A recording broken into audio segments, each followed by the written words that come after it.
Hello students, I'm your tutor Emma. I wanted to start off by asking or telling you guys that I hope that you and your family are in good health amongst everything, the whole transition going on. I hope you guys are practicing good personal hygiene and then social distancing, which is very important right now. I hope you guys are okay. Since we're not going to be meeting up, we're all going to do lesson plans each week. I'm trying to do 2 lesson plans for you guys, uh, 20 to 30 minutes long. I just want you guys to overview and practice your reading skills. I might do some weeks, I'll do math, so I can help you guys with that because I know that's one of the major components that you guys are struggling. But I'm gonna be focusing on this week on 2 lesson plans regarding reading. I just need you guys to go through it like this whole video and do your own thing. Also, excuse if there's any sound in the background. Social distancing, meaning I have to stay in and you're gonna hear some noises, so I'm sorry and I apologize for that. For this lesson, however, we're going to talk about our 5 senses and how they are incorporated in passages, poems, or anything story related. So this is making mental images. Sensory images. So basically we'll start off with what is sensory images. They're cinema unfolding in your mind that make reading three-dimensional. This is said by Zimmerman and Hutchins. It's basically how you read a passage and you create your own images and movie scenes in your head using your words that are made by the author for you. I'm gonna also try to help you guys by creating a laser point. You'll see it right here. I just need you guys to follow through and so you could understand what I'm saying and basically see how I correlate whatever I'm saying to the PowerPoint. So we'll start off with one of the story poems by Carl Sandburg. It's called The Plowboy. I'll read it for you guys, just follow through. Okay, so it's right here. After the last red sunset glimmer, back on the line of a low hill rise, formed into moving shadows, I saw a plowboy and 2 horses lined against the gray, plowing in the dusk the last furrow. The turf had a gleam of brown, and smell of soil was in the air, and cold and moist, a haze of April. I shall remember you long, plowboy and horses against the sky and shadow. I shall remember you in the picture you made me, turning the turf in the dusk and haze of an April gloaming. Also, I'm a little congested, so I'm sorry if I'm sniffling. So this is a motion picture of the mind that you'll create for the plowboy. I'm giving you words that are used in this poem or story. Sorry. And it's basically the definitions of some words that you might have questions for. So plowboy, it's a young man who is strong and dirty working in a field. So it's basically someone that works in fields, helping parents out, family out. It's a young boy. Horses that are mentioned in the story, what they're used for plowing. They're not the ones that you expect to see in road shows, rodeo shows. They're not meant for riding or used for recreational purposes. They're for work. So they're basically the horses that you have machinery in the back and then you just plow through the land to plant seeds and all of that. Springtime, obviously you guys understand that it's during spring, it's the early months of the year, of the season. Low rising hills, they're not referring to mountains that we see here. It's not flat land as well, it's just basically uneven land. And then the main take that the author wants you to take from this is that it's basically a boy that's going through his childhood memories of seeing farmers working in a field, him just visualizing how it looks like, how they would see them work constantly. Right here you'll see that it's an image of the horse that I was talking about, that they're used for purposes of helping the field out. So how do you create your movie, which is the visual image in your head? Here are the bullet points. So all of the senses are in play in which you watch a movie. So for example, you see, hear, taste, smell, feel. Those are your 5 senses. So it's how you visualize a scene from a passage. You could see what is on the film. You could hear what is happening. You could taste how the food would be. And you could smell the scents that they're describing and feel the emotions of the characters themselves, like empathizing with them, understanding how they feel. All of these would be personal to you. They're correlated to you yourself. Nobody has the same one. It's just you and how you would imagine what a story is being played out as. So this is an example that I want you guys to understand and start practicing visualizing something. We'll start with the practice one. So I'm gonna ask you a question. What are your favorite songs? I want you guys right now to take a moment to think of your favorite song right now. One that you keep playing. It doesn't have to be one that's not necessarily right now your favorite song. It could be in the past. Any other song that you would constantly put on replay.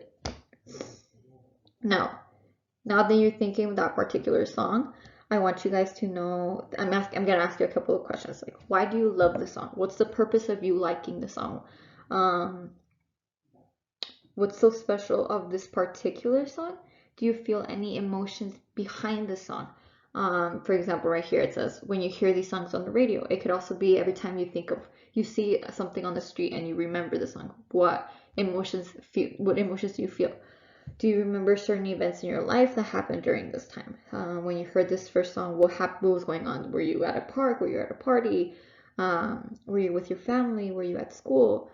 Do you see as well as hear the song? So when you hear the song, do you create an image in your head that you could remember? Like when you see, for example, you hear a song about dancing. Do you imagine a party? What do you imagine dancing in your living room, right? Etc.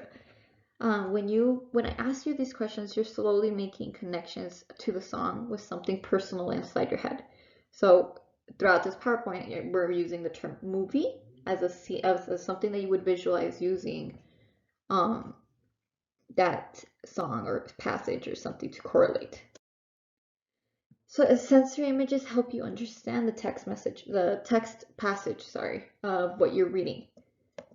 So for example, your images and feelings for a particular song, like we mentioned, particular passage or poem, it's different for everyone. It doesn't necessarily mean that what image you create in your head is the same as your partner's. It's like I said, everything is different for images and feelings. For example, here, some of the images and feelings you have for a particular story are shared with others. Like I said, it is different from everyone. Like, for example, I say, I saw a big, loud red truck on my driveway. You'll imagine the truck, but you can't, what it's doing, how you feel and towards that imagery is different for somebody else's. So yes, you'll share the same image of a truck, like I said, but you will feel different towards it as a different. This is basically tying together to this last bullet. The shared images make the story universal. The individual images make the story personal. It's personal to you, but it's universal to everyone. So this story in particular will take a passage from an author, for example. It's how you interpret it is personal to you, but how the idea of it being able to give scenery and images to all these people is what makes it a universal, basically is what it's saying. When should you have sensory images? These are examples of when you could start thinking about how when you read something, how it will create an image in your head, create a story, let's say. It's every time you read, like it says right here, reading. A story will create a motion picture in your mind. That's what it causes.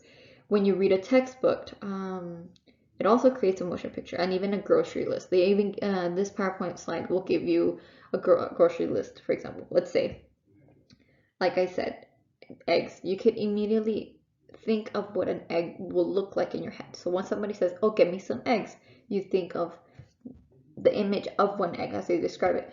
However, let's take chicken, for example. Somebody will tell you, okay, think of chicken. One person would think of chicken, like the animal, but the other person would think of roasted chicken that you'll buy at Walmart or something like that. See how that's an example of how it could be personal to everybody, but it's universal in the sense that it's chicken. How do sensory images help you comprehend? Sensory images make reading active instead of passive. So it's basically, this PowerPoint slide is telling you that sensory images help you not make reading boring. It allows you to have fun with it, focus more, better. Helps you, for example, right here, sensory images help make you something read concrete in your mind and help to cement it to your memory. It's basically saying that when you read a passage, you don't want to read boring passage that's just science. It's about science or research or anything like that. You want to read something that will catch your eye and it will help you visualize something. For example, when I'm pretty sure that's why kids like little kids like storybooks where it's pictures and images, because they like the idea of having to create, looking at something. When you're older, like you guys, middle school, you guys understand that you're not, at this point, you're not going to have picture books. You guys are going to have text messages, passages, sorry, and make it interesting by creating images in your head. It helps you remember what you're reading better and concentrate. Once you start deviating from that, once you start moving away from being able to visualize something, that's when you get bored. Come on, you guys. You guys understand that that's what happens usually. When sensory images are working, like I said, is when you're constantly seeing a movie in your head. Once it stops, like it says right here, you know that the comprehension stops. That's when you know you're not understanding, you're not paying attention, you want to leave, you want to go home, all of that. When it's out of focus, when you're like in and out of creating images, that's when you're partially focusing. That's not the case. You have to constantly create, not always, but you always have to want to create a movie in your head to keep you alert and interested in what you're reading. See? It can make the reading fun. The bullets. Now I'm going to give you another exercise.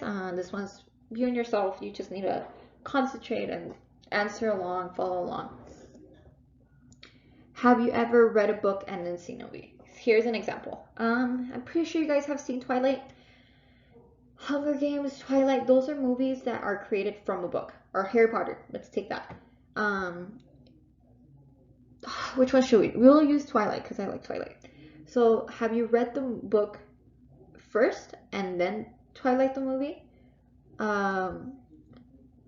What changes about your understanding of the book after you see the movie? Let's say you read the book, you didn't know when the movie was going to come out, so you read the book. You were making these images in your head, scenery. So when they would describe the fight of vampires and werewolves or wolves, you had an image of how the fight went down. It would be, for some people it would be more intense than others. But when you saw the movie, how did it change? That scene, you saw that particular scene, was it different from how you visualized it in your head when you read the book instead of the movie? Did the movie do a good job of depicting what you visualized when you read the book? Why or why not? Did it do a good job? Did it not do a good job? Was it something you didn't expect? Didn't do a good job? Which mental images were different and which ones were the same? This is when, for example, I don't know if you guys have seen, but there's book critics. There's people that are more for the books. They hate movies. They don't want to see the movie because they get disappointed because their visual image, their movies that they created in their own head were completely different from the movie theater. Obviously, it was a big book, you know, people are different. Making mental images, the puzzle by Anonymous. Okay, I'm gonna read you guys something of a little passage, and it's gonna have a lot of imagery. I want you guys to follow along with me. Pa came into my room holding something wrapped in a piece of brown paper. Tress, I have brought you something on which you may exercise your ingenuity. He began exasperating deliberation to untie the string which bound his parcel. He is one of those persons who would not cut a knot to save their lives. The process occupied him the better part of a quarter of an hour. Then he held out the contents of the paper. What do you think of that? He asked. I thought nothing of it, and I told him so. I was prepared for that confession. I have noticed, Tress, that you generally do think nothing of an article which really deserves the attention of a truly thoughtful mind. Possible, as you think so little of it, you will be able to solve the puzzle. I took what he held out to me. It was an oblong box, perhaps 7 inches long by 3 inches broad. Where's the puzzle? I asked. If you will examine the lid of the box, you will see. I turned it over and over. It was difficult to see which was the lid. Then I perceived that on one side were printed these words, puzzle, to open the box. The words were so faintly printed that it was not surprising that I had not noticed them. Okay, so now go to the question aspect. What do you see? When going back, you can go back to the movie, the video, this video. You reread this portion of the puzzle to yourself. Do it yourself after I read it for you. Think about what images you see in your mind after the author wrote something that will, using words that were so detailed enough for you to create images. Focus on those particular words that you've read. Complete the double entry journal page. I'm not going to make you guys do that. Just think of what I'm doing. Later on in the video, you'll see that there's going to be some exercises, some activities that you could be able to do at home. Okay, so I previously mentioned to you guys how you guys could get bored if you stop visualizing what the text message is. Usually that happens when you're not interested anymore, you got bored, it's not an interesting story. What can you do to stop that and continue this movie scene that you have in your head? Place checks next to the sections of the passage where you see, hear, feel, touch, or smell. You're using your senses so you know where the images stop. Start by checking off each where you can visualize, and then stop when you stop visualizing. Reread the check marks where the check marks stopped. Reread those images, those passages, that little paragraphs that you stopped visualizing things, so you could try to get your brain to see, visualize more. Ask yourself these questions. What did I see when I read those words? Did I not see anything? Why did I stop not seeing something? Not that I picture what's going on in this picture, this chapter. What predictions do I have for what will happen next? Okay, so when you stop check marking a certain paragraph, you need to start going back on that same paragraph that you got stuck on and think to yourself, why did I stop visualizing anything? And then make predictions. Reread it and then make predictions of what will happen next on the next paragraph. Have these sensory images changed as I read the story? Did they become fuzzy? Did they become more detailed? What words have I helped me make sensory images? What particular words did they stand out of the passage to make you guys understand that they're sensory images? Something like, for example, the fluffy dog, the red truck, the loud cricket, things like that. Here's a quote from Gary Paulson. It's if books could have more, give more, be more, show more, they would still need readers who bring to them sound and smell and light and all the rest that can be in books. The books need you. It's basically saying that you guys need to understand that books are more to them than just books. You guys need to help the books become books by reading them and being interested in reading and visualizing, because books are not just simply words. They're basically passages that you create your own world in, you create your own sensory images for. Now here are the reading activities that I might need you guys to do. You don't have to do them. It just allows you to help and be more creative, help you with reading, helps you understand some words, basically allow you to read more words that you might have not seen before. I'm gonna read you this first poem. Just follow along while I'm reading to them. If you want, close your eyes. It will help you visualize more. As a matter of fact, no, just right now, just focus on this poem. Follow along deeply. This one's In the Almost Light by Joyce Sidman. In the dark, in the night, in the almost light, in the leaf crisp air just before sunlight, sprouts a secret silent sparkling sight. Berries grow on the vines of night, on the grass, on the buds, on the bark of trees, on the small clear wings of the bumblebees, on the spider webs and the spider knees. Come the jewels of the dawn, in the cool night's breeze.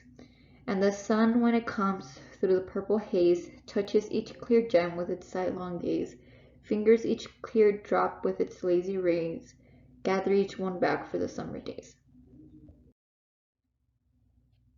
This is another poem. This one I'm gonna need you guys to close your eyes on this one. This one for sure you guys need to close your eyes on. And if you want, get a piece of paper and write down the particular words that stand out from you guys. Do you guys start practicing doing that? Just so you guys could remain concentrated and understand that there's an imagery behind each poem. This was Scarecrow by Alice Shortle. Last night alone he saw the rising moon set silver fires among his stalks of corn and watched the tassels burn like candle wicks. At dawn he saw the noisy crows return. They know him for a friend, this man of sticks and boots that dangle just above the dirt. The handle of a rake shoved through his shirt.